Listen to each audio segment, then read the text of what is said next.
Olá, tudo bem? Eu sou o professor Davi Barbosa, você está na página Serviço Social Brasil e esta é a primeira de uma série de debates que nós faremos aqui a respeito dos direitos das crianças e dos adolescentes no Brasil. Direitos humanos das crianças e dos adolescentes. Primeiro que eu quero que você entenda que esta é uma das séries das aulas que nós vamos ter no curso Direitos Humanos da Criança e do Adolescente. É um curso grátis que estará na plataforma. Se você quer ser patrocinador, o curso é grátis, mas se você quiser ser patrocinador, entre em contato comigo para apoiar esse movimento, esse projeto, porque ele irá para várias cidades do Brasil, para cidades onde direitos das crianças e adolescentes estejam sendo violados, todas as cidades. Então, inicialmente, nós estamos indo para uma cidade específica, já tem uma turma em andamento. Se você quer patrocinar esse curso, entre em contato comigo. Não tem valor. A partir de R$10, qualquer patrocínio será inserido na plataforma e, de forma transparente, será prestado contas de tudo que nós fizermos. E você pode participar do curso. O curso tem um certificado de 120 horas, o curso é gratuito.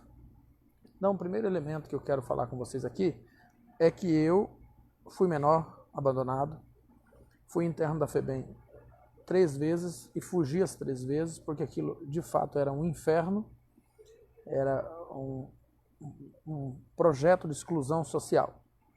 Então, falo com propriedade por ter sentido na pele e ter conhecido na pele. Apanhei muito na minha infância, trabalhei muito, trabalho infantil, agressão física, maus tratos, violências, negligência por parte da polícia, do Estado e das pessoas, muita gente. Então eu falo com propriedade, não só acadêmica, mas com experiência, porque eu vivi na pele aquele assunto do qual agora eu estou falando. Então, esse é um fundamento histórico. É claro que não será possível abordar todos os assuntos sobre este tema, que é muito profundo, vai sobrar muito para você pesquisar, é um tema bastante amplo, mas eu vou tentar fazer uma fundamentação para esclarecer em que ponto nós estamos da democracia brasileira com relação aos direitos humanos das crianças e dos adolescentes e por que se chegou até aqui. Primeiro nós vamos falar da perspectiva histórica, né? E depois nós vamos falar da perspectiva cultural. Todos os pontos que serão focados aqui serão focados de forma bem resumida. E os mais importantes no futuro terão uma aula explícita, específica sobre eles. Por exemplo, o Código de Menores e o menorismo será motivo de uma aula específica. Eu tenho uma aula de mais ou menos 1 hora só sobre isso. Então, não se preocupe se por acaso eu fizer apenas um resumo bem superficial, que é uma apresentação histórica. E se você ver algum desses assuntos, você observar que alguns assuntos dos quais eu estou falando aqui necessita de maior fundamentação, é só você cobrar aí no link abaixo. Essa é a primeira aula minha do curso gratuito que está na plataforma Direitos Humanos da Criança e do Adolescente no Brasil. Então vamos lá. Começando os fundamentos históricos dos direitos humanos da criança e do adolescente no Brasil, até 1900, né? Então a gente vem aí desde os anos de 1500, né? Se a gente for falar de 1500 para antes, que eram os verdadeiros donos do Brasil, você dificilmente vai dizer que um índio maltratava uma criança, a não ser algumas exceções de índios que enterravam filhos que nasciam com deficiência, porque era um ponto cultural que eles tinham. Mas em outras perspectivas, a maior parte, dificilmente, até hoje, a cultura do índio não é de maltratar a criança. A criança é um patrimônio, um bem raro, um bem caro, que entre eles é tratado com muito respeito e com muita consideração. Então você não vai ver estupro de criança entre os índios, a não ser depois que eles se misturaram com os bancos, mas historicamente sempre houve um respeito.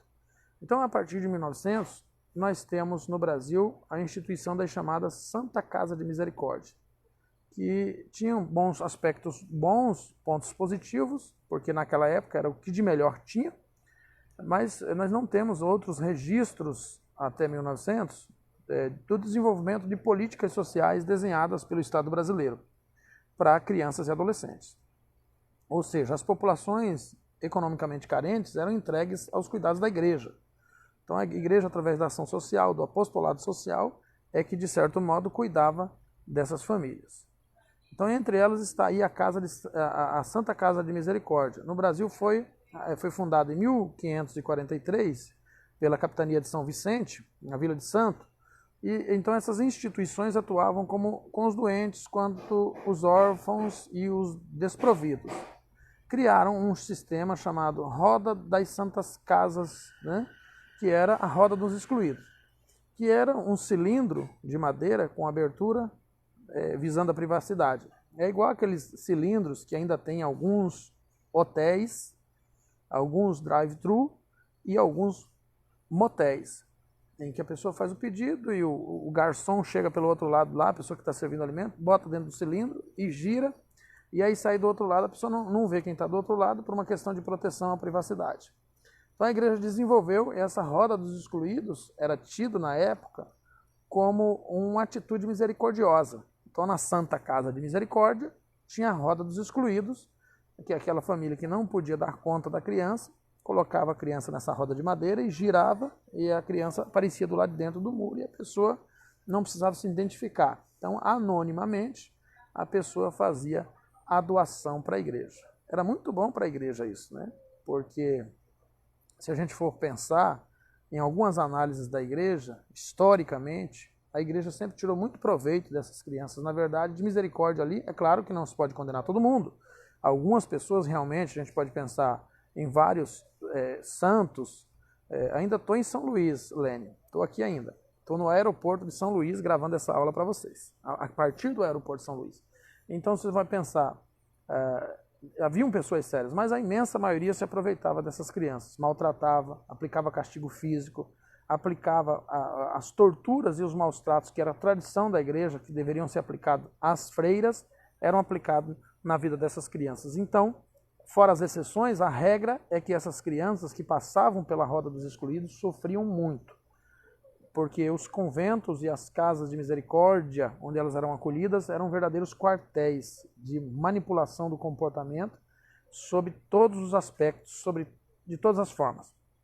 Então, ali elas aprendiam, eram ensinadas, aprendiam a ler, tinham os pontos positivos, né? Aprendiam alguns ensinamentos profissionais, mas os filhos de negros não podiam ser colocados na roda dos excluídos.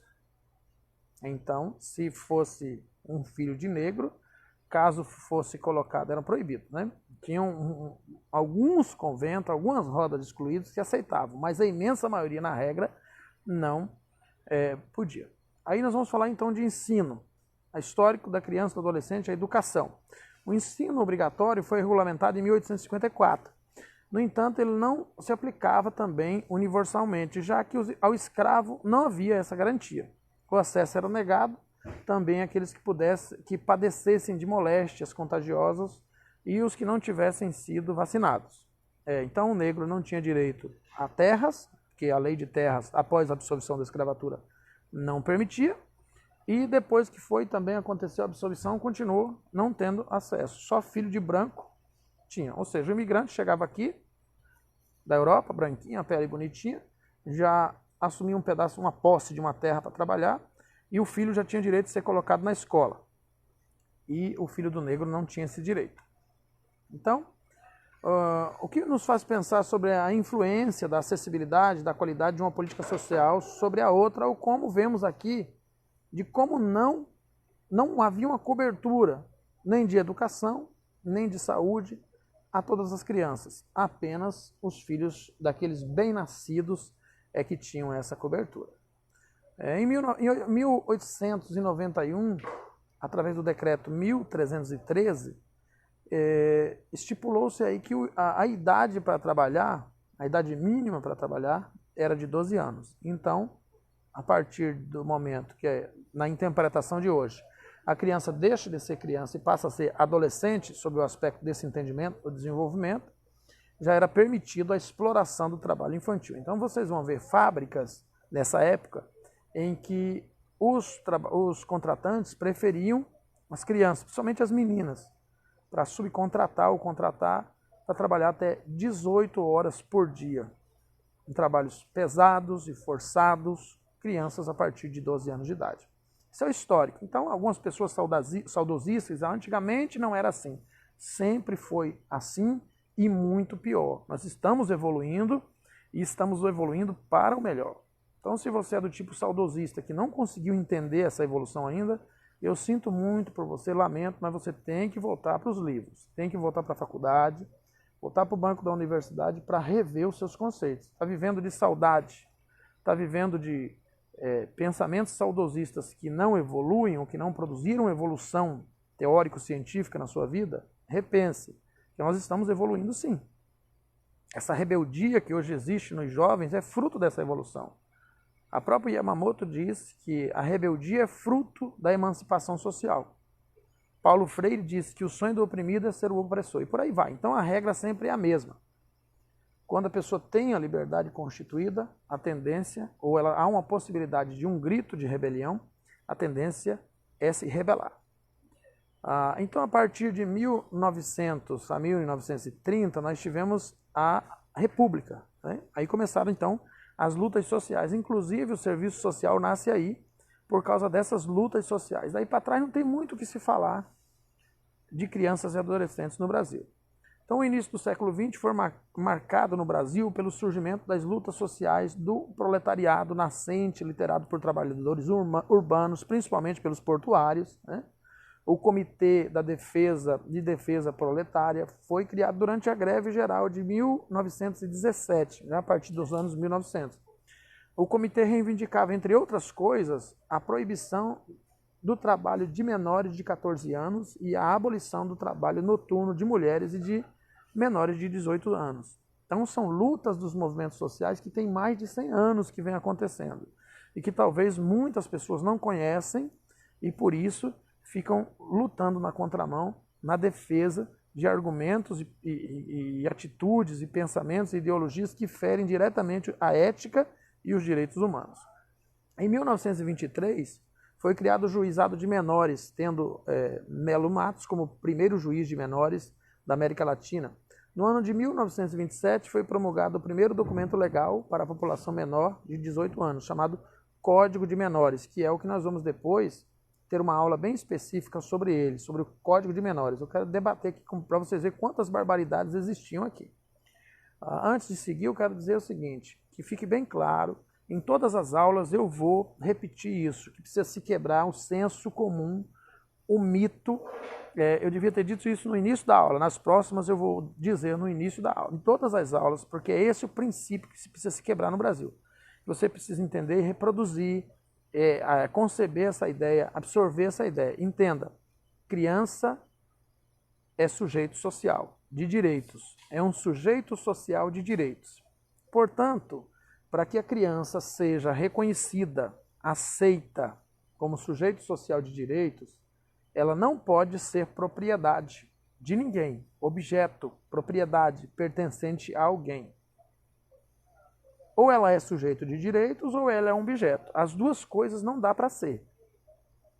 Ou ela é um sujeito social de direitos ou ela é a propriedade de alguém, do Estado, do pai, da mãe. Ou você trata seu filho como sujeito de direitos, ou você diz que ele é seu e quem manda nele é você, e, portanto, você vai fazer o que você acha correto e adequado. Isso é o senso comum que nós precisamos superar.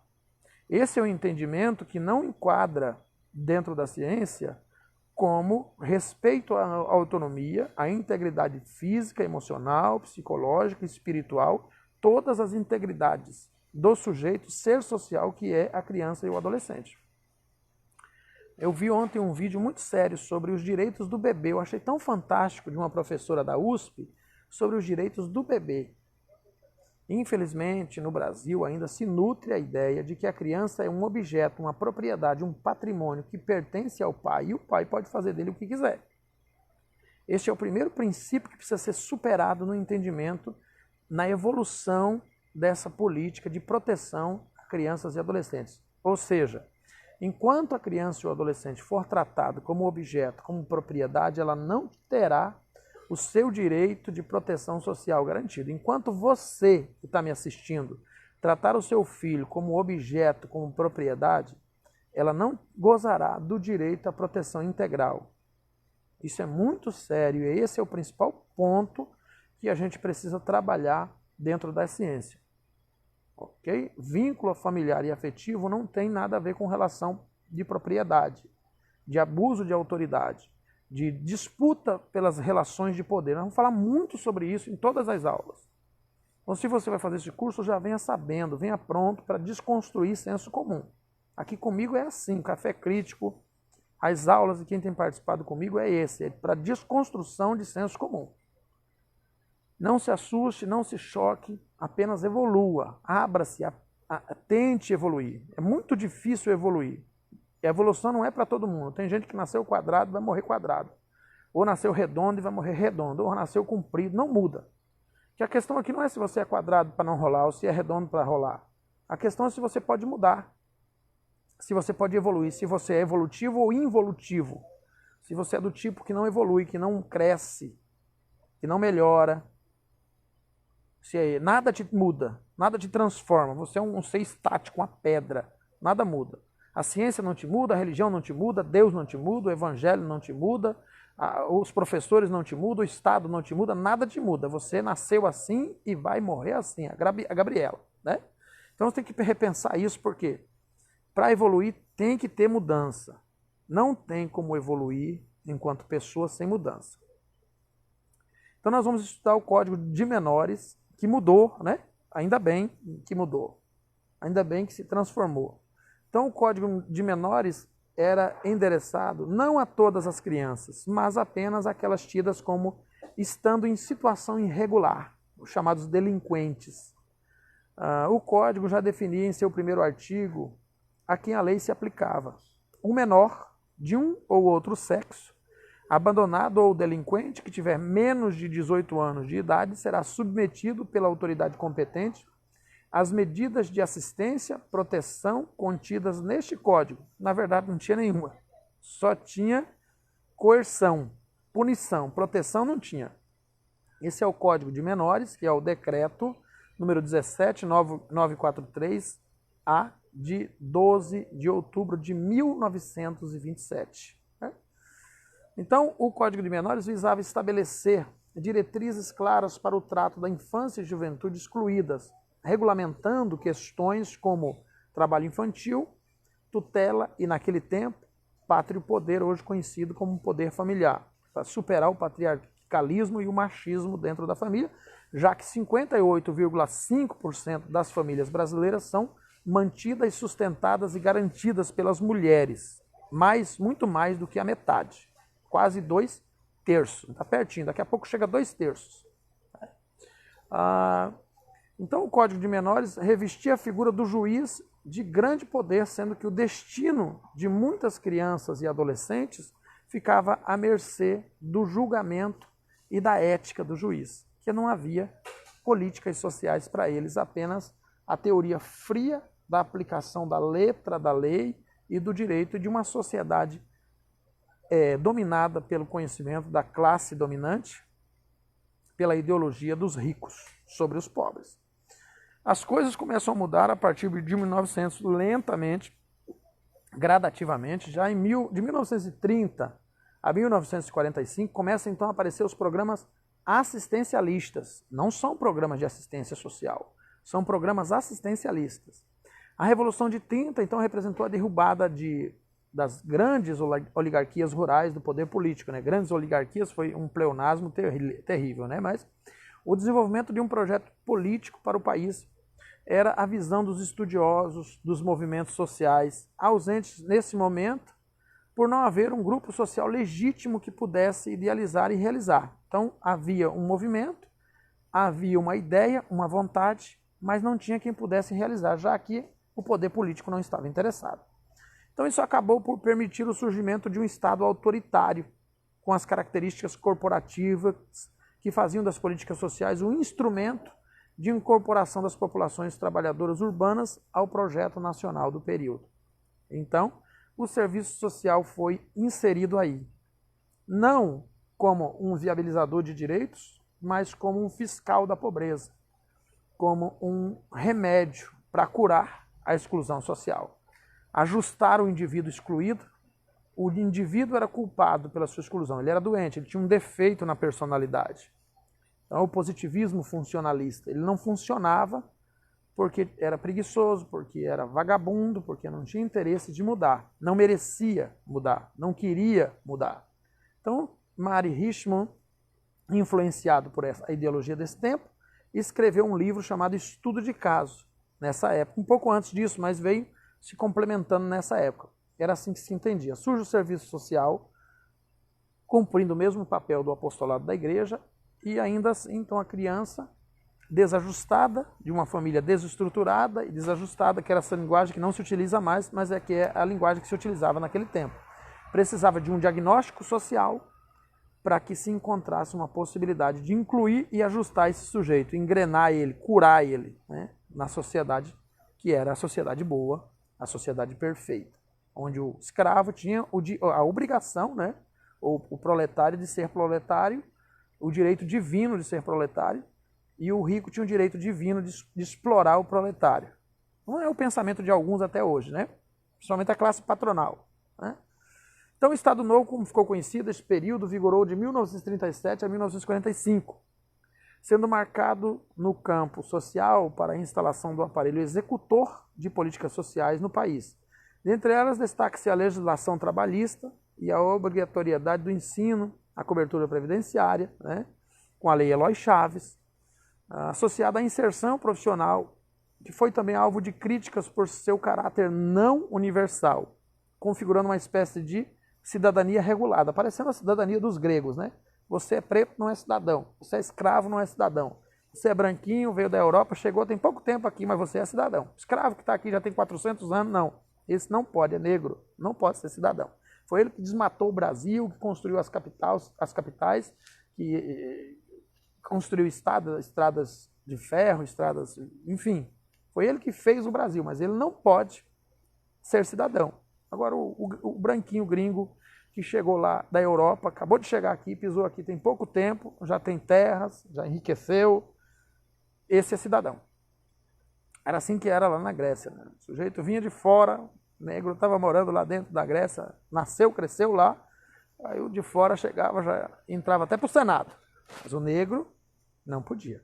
Então é mais ou menos uma repetição aí no Estado Novo, né? Antes e depois. Então o sufrágio universal, então, ele foi reconhecido nessa época, né? O voto como um direito político dos indivíduos incluídos até então.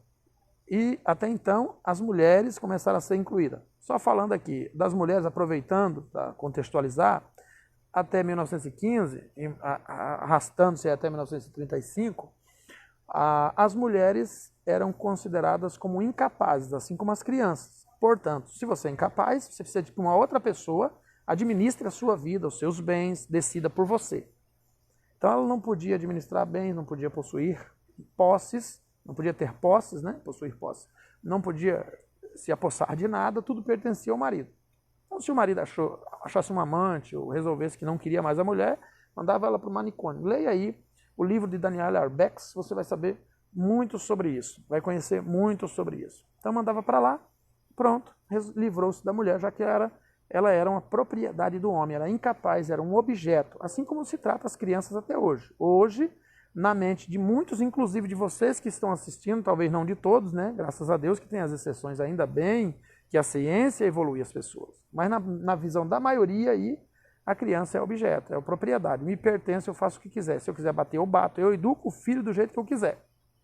Apesar da Constituição, de certo modo, dar esse direito para você, você pode educar o seu filho como você quiser. Mas se você quiser absorver, entender, conceber, amadurecer a ideia de que a criança é um sujeito social de direitos, ele não pode te pertencer. As duas coisas não fecham. Ou ele é um objeto e te pertence, ou ele é um sujeito de direitos e é livre. Pertence a si mesmo. É isso que a gente precisa desconstruir. Esse é o grande trabalho desse curso, é isso. Porque o cara que abusa entende que a criança é um objeto. A pessoa que bate na criança, a pessoa que violenta sexualmente a criança, a pessoa que dá palmada, a pessoa que dá o beliscão, a pessoa que bota de castigo, a pessoa que suborna, a pessoa, enfim, todas essas práticas que não são dialéticas, que não são maiêuticas, que não são ciência, todas elas partem do princípio do entendimento que a criança é um objeto. Vamos continuar aqui. Então, também na Constituição havia um artigo que dizia que a eugenia deveria ser incentivada nas escolas como matéria obrigatória. O que é a eugenia? Seria uma matéria que explicaria que a raça branca é superior à raça negra. Isso estava na Constituição até 1935. Para você entender como a gente foi evoluindo. Então, em 1942, é um período considerado especialmente autoritário aí no Estado Novo. Foi criado o Serviço de Assistência do Menor, chamado SAM. Tratava-se de um órgão do Ministério da Justiça que funcionava como um equivalente do sistema penitenciário para a população menor de idade. Sua orientação era correcional, repressiva. O sistema previa atendimento diferente para o adolescente, autor de ato infracional, e para o menor carente e abandonado, de acordo com a tabela abaixo. Mas, quando você chegava numa instituição com uma experiência que eu tive, logo você passava de menor abandonado para menor infrator, ou passava ou apanhava todo dia. Né?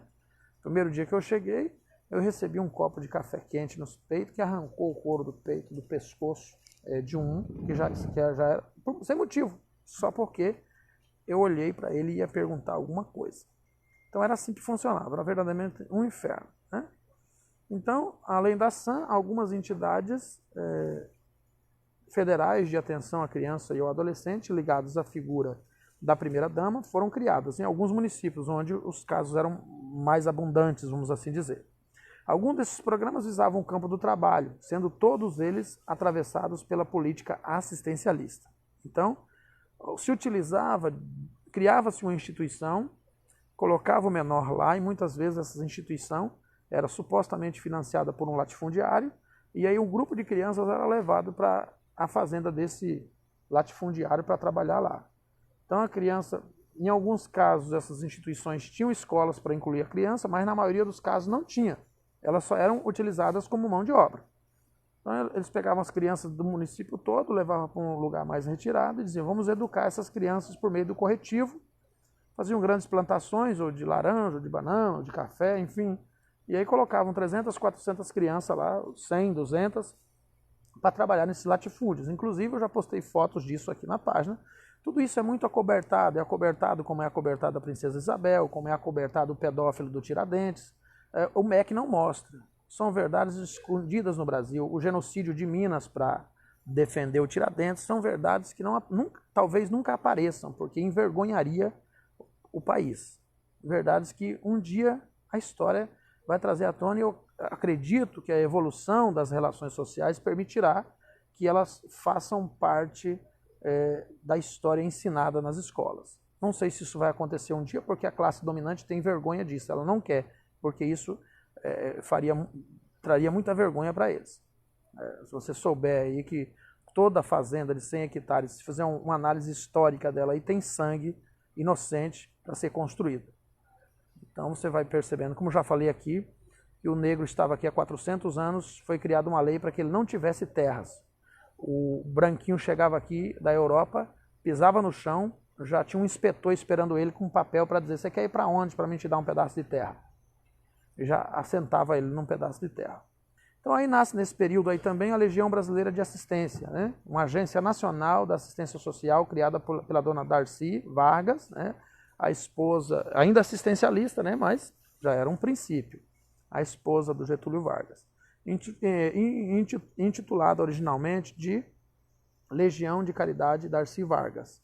A instituição era voltada primeiramente ao atendimento de crianças órfãos da guerra, mais tarde expandiu seu atendimento, né, para atender outras crianças, quando acabou a guerra. Não sei nem bem de qual guerra que eles estavam falando, já que o Brasil nunca entrou em guerra. São umas coisas assim meio paradigmáticas, né?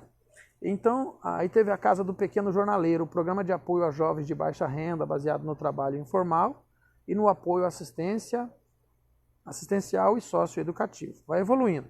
A Casa do Pequeno Lavrador, o programa de assistência e aprendizagem rural para crianças e adolescentes filhos de camponeses. Mas isso tudo era assim, ó, desse tamanho, atendia aí 0,5% da demanda que havia no Brasil. Tudo muito pequeno. Então aí teve a Casa do Pequeno Trabalhador. Todos eles você vai observando que nenhum deles de fato respeita o direito da criança e do adolescente. São mais ideias correcionais de aproveitar a mão de obra supostamente excedente, de incluir a pessoa no campo do trabalho. Não é para você produzir uma vivência de infância e adolescência, de convivência social e comunitária. é para aproveitar a mão de obra, é para produzir renda através daquela perspectiva. Nós temos o período a partir de 1945 a 1964. Para concurso público é bom se lembrar que esse é o período da chamada redemocratização, né? Começou então um período de abertura e organização social. O governo Vargas foi deposto em 1945 e uma nova Constituição foi promulgada em 46, já tirando aquele aspecto da eugenia, já parou tirando também o aspecto de que a mulher era incapaz. Há uma evolução aí, não é o que a gente espera, não é o que nós temos hoje, mas já há uma evolução. Essa foi a quarta Constituição do país, de caráter liberal, não democrático, né, um caráter mais liberal. Esta Constituição simbolizou a volta das instituições democráticas, é um começo, um recomeço. Restabeleceu a independência entre os três poderes, executivo, legislativo e judiciário, se bem que nessa época era mais teórico do que prático. Na verdade, não havia muita independência. Trouxe de volta o pluripartidarismo, ou seja, a possibilidade de haver mais partidos, que é uma coisa boa para o país, a eleição direta para presidente, com mandato de 5 anos, a liberdade sindical, o direito de greve e acabou também com a censura e a pena de morte. Na teoria, porque na prática ela continuou até 88. Até em 88 a pena de morte era liberada.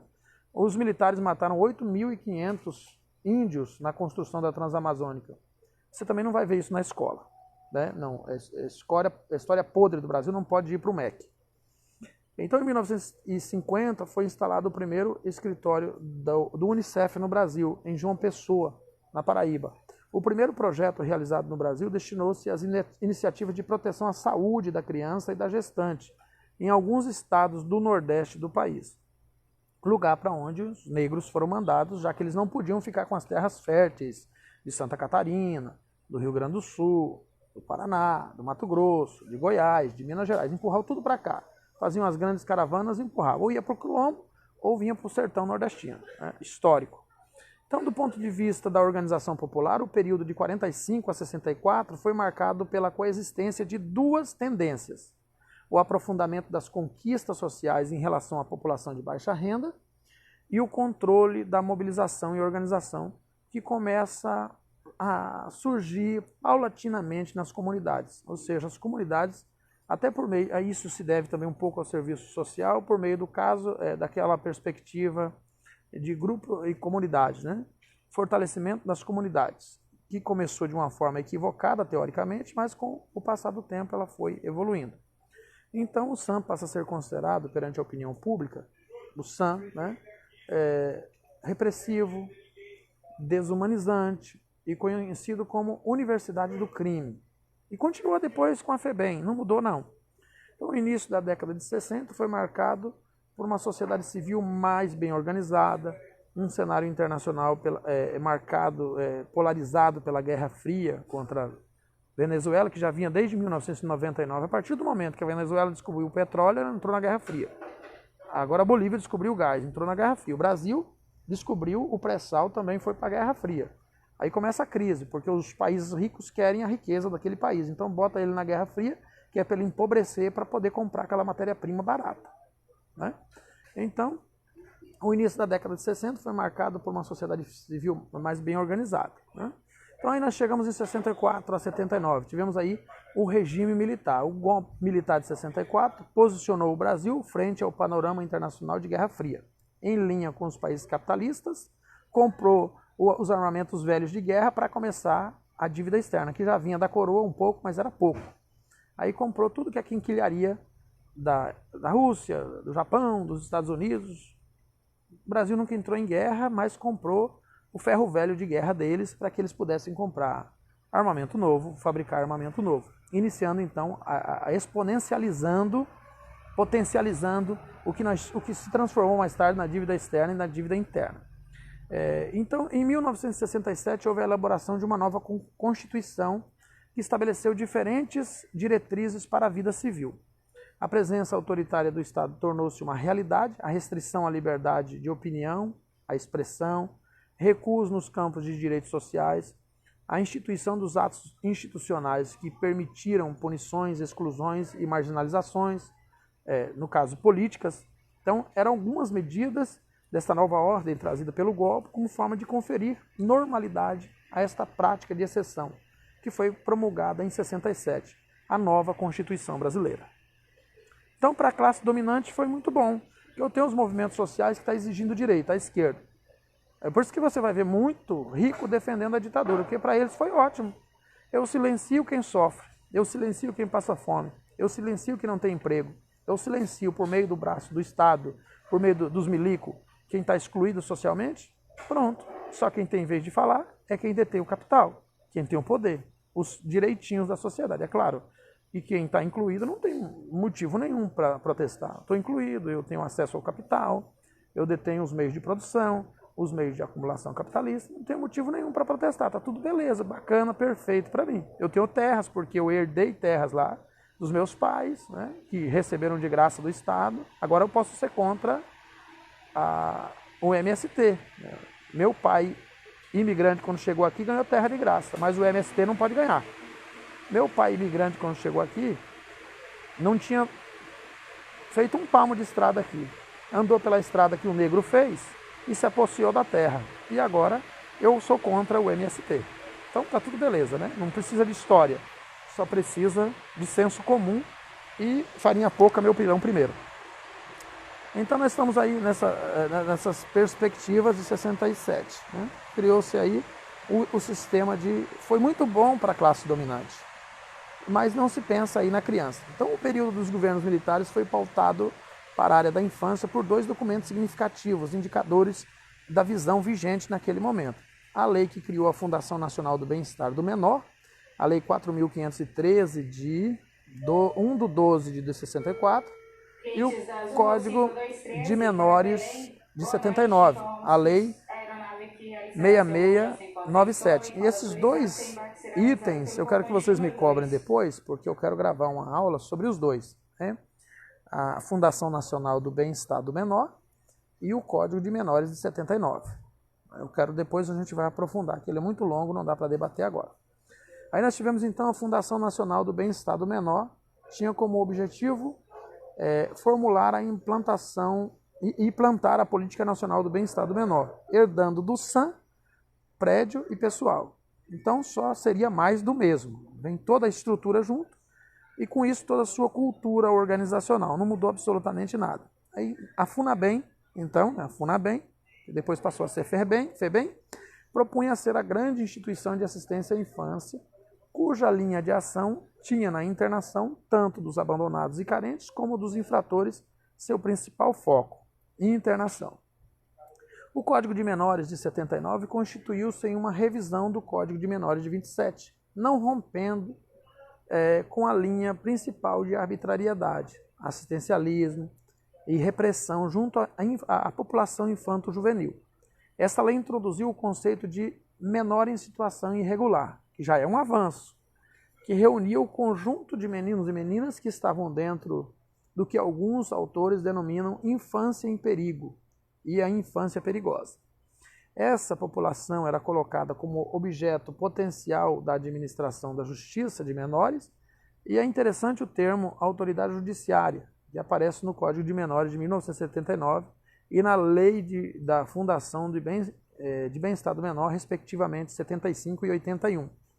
Ou seja, aparece aí 75 e 81 vezes, conferindo a esta figura poderes ilimitado quanto ao tratamento e destino dessa população. E daí nasce o conceito menorismo, que nós vamos ter uma aula sobre menorismo. O menorismo é a pior violação dos direitos das crianças e adolescentes da história do país. É a legitimação da escravidão, a legitimação do preconceito, do racismo, da falta de entendimento da desigualdade social no Brasil, da representatividade. O menorismo é a maior força de representatividade da classe dominante, que criminaliza a pobreza, que justifica, legitima e normatiza, normaliza, né, as expressões da questão social no Brasil. É o maior crime contra crianças e adolescentes.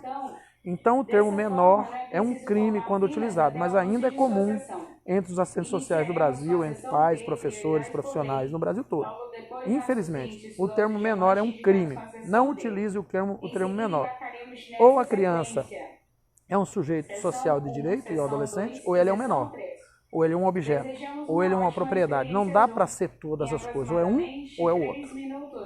Então, a partir de meados da década de 70, começou a surgir por parte de alguns pesquisadores acadêmicos interesse em se estudar a população em situação de risco, especificamente a situação da criança de rua e o chamado delinquente juvenil. A importância desses trabalhos nos dias de hoje é pelo ineditismo e pelo pioneirismo do tema.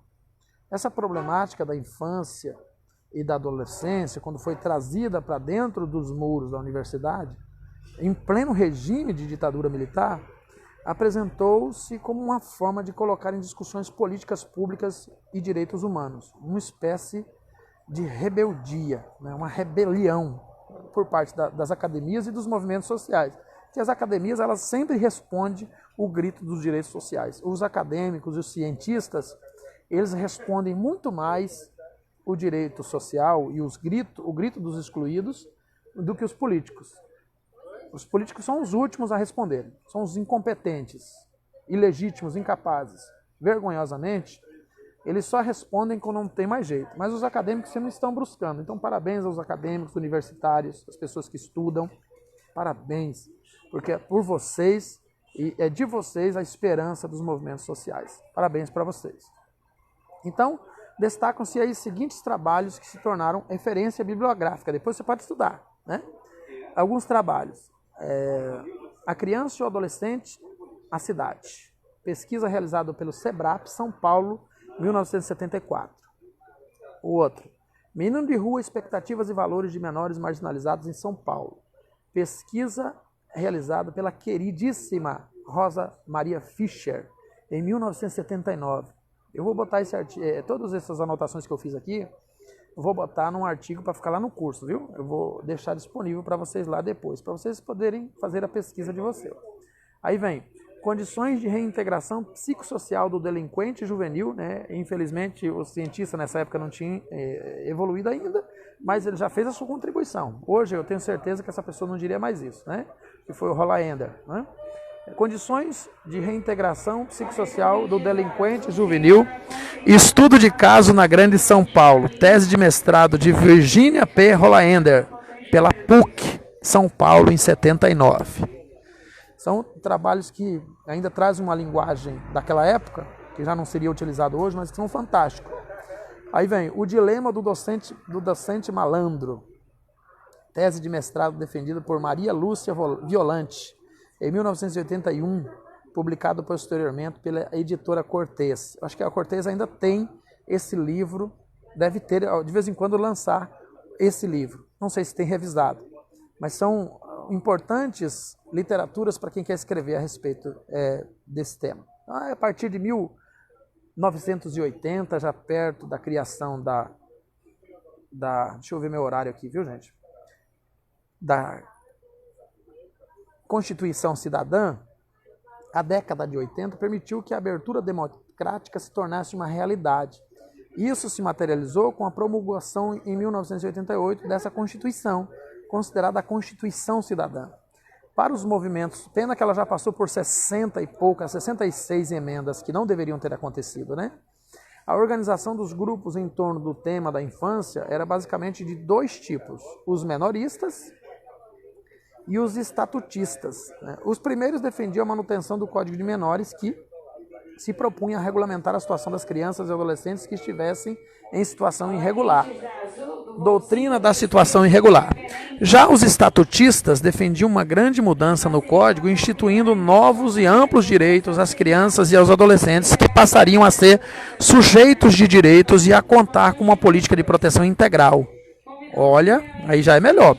Então, o grupo dos estatutistas era articulado tendo representação e capacidade de atuação bem importante, acadêmica, fundamentada em teoria, já nos estudos de Piaget, de Vygotsky, de Vallon e tantos outros cientistas aí a nível mundial, enquanto que os outros só eram legalistas, formalistas, que trabalhavam só a partir da ideia de conceitos concebidos pela classe dominante, pelos tradicionalistas, conservadores, clericalistas, pelos militaristas, belicistas, armamentistas, Todos eles aí defendiam, então, a culpabilização, a criminalização da criança em situação de abandono e negligência, da criança e do adolescente.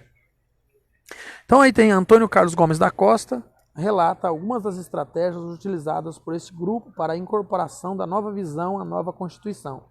Para conseguir colocar os direitos da criança e do adolescente em carta constitucional, tornava-se necessário começar a trabalhar antes mesmo das eleições parlamentares constituintes, no sentido de levar os candidatos a assumirem compromissos públicos com a causa dos direitos da infância e adolescência. Então, formada em 1987, a Assembleia Nacional Constituinte, presidida pelo deputado querido Ulisses Guimarães, que foi uma figura muito nobre neste país, que até hoje não se fala em mancha na história desse homem. Talvez algum dia apareça, porque política é complicado, né? Mas até hoje não se fala em mancha na história dele.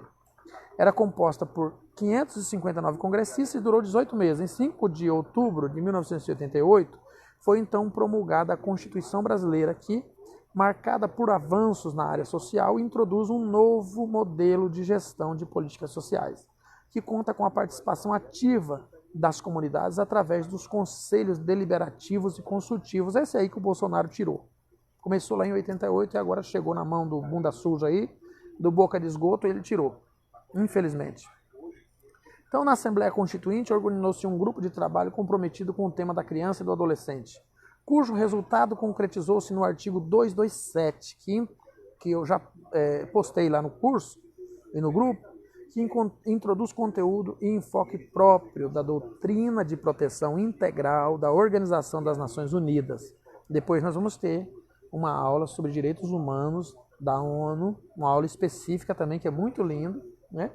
Trazendo o avanço da normativa internacional para a população infanto-juvenil brasileira. Esse artigo garantia às crianças e adolescentes os direitos fundamentais de sobrevivência, desenvolvimento pessoal, social, integridade física, psicológica, moral, espiritual, além de protegê-los de forma especial, ou seja, através de dispositivos legais diferenciados contra negligência, maus tratos, violência, exploração, crueldade e opressão. Então, houve uma grande transformação ali, no papel. Na prática, continua até hoje, né? Propriedade. Seu filho é sua propriedade? Eu te pergunto, você que assiste o curso, você que veio fazer esse curso, você que é meu aluno, você que é uma pessoa inteligente, seu filho é sua propriedade? É um bem, é um objeto seu? Ou ele é um sujeito social de direitos livre? Você precisa responder essa pergunta para você mesmo, em respeito ao seu filho, em respeito às crianças e adolescentes do Brasil. Ou ele é um objeto, uma propriedade sua, ou ele é um sujeito social de direitos. A escolha é sua porque a Constituição te dá esse direito. Mas cientificamente, ele só vai ser um sujeito social de direitos se ele não for seu objeto, sua propriedade. Se você compartilhar com ele a autoridade, as relações de poder, o vínculo afetivo, as responsabilidades da sua casa. Não só as responsabilidades, mas também o direito de mandar. As relações de poder, o poder simbólico da tua casa.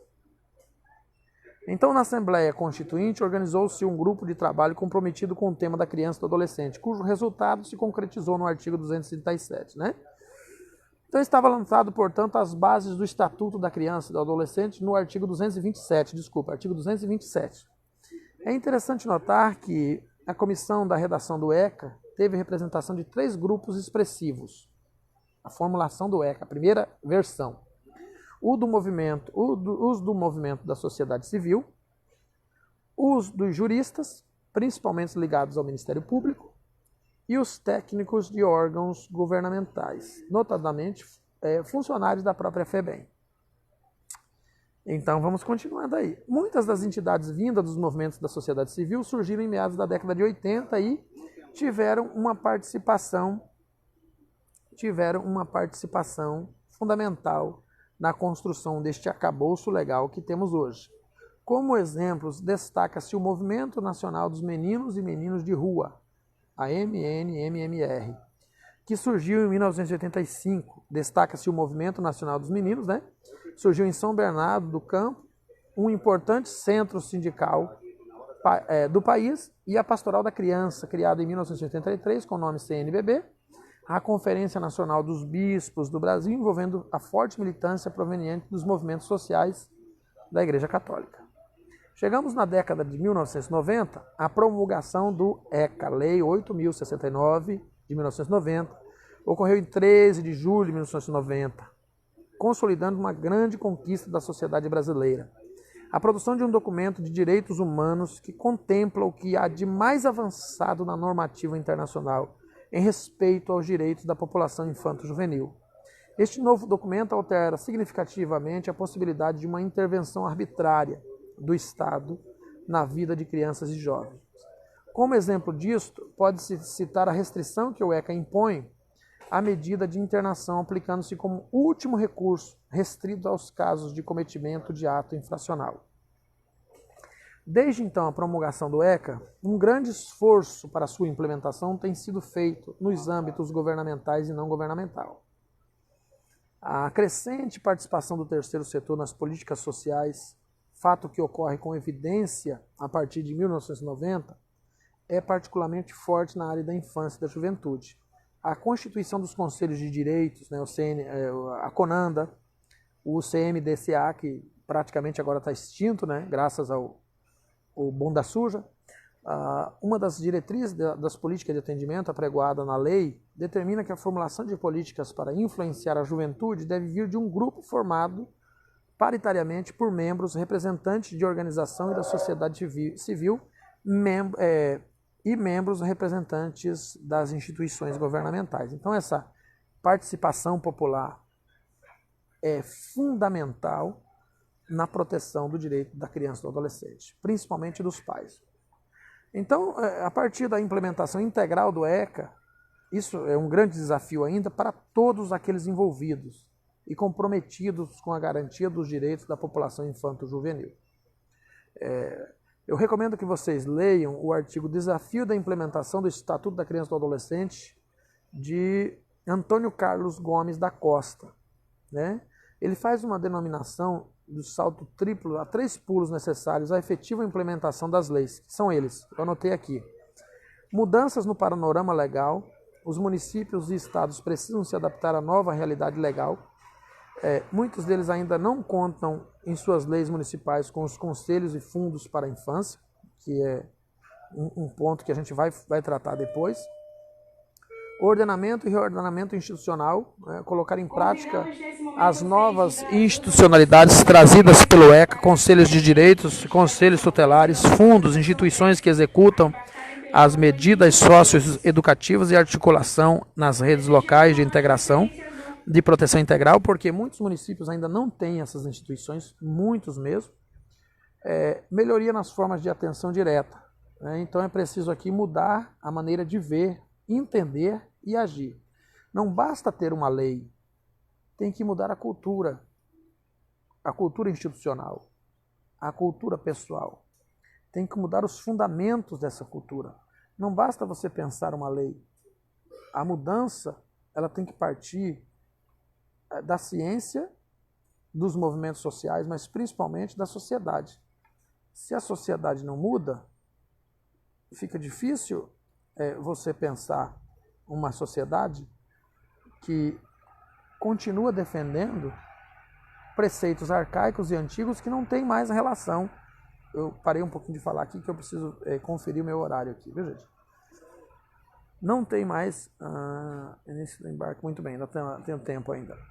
Não tem mais relação com a realidade, a evolução das relações sociais, que defende ainda o castigo físico como instrumento de educação doméstica, que defende ainda o arbitrarismo da educação de professores e de profissionais institucionalizados. Não se pode mais pensar isso, então tem que evoluir. Então esses profissionais são historicamente marcados pelas práticas assistencialistas, corretivas e muitas vezes repressoras, né? Presentes por longo tempo na história das práticas sociais no Brasil.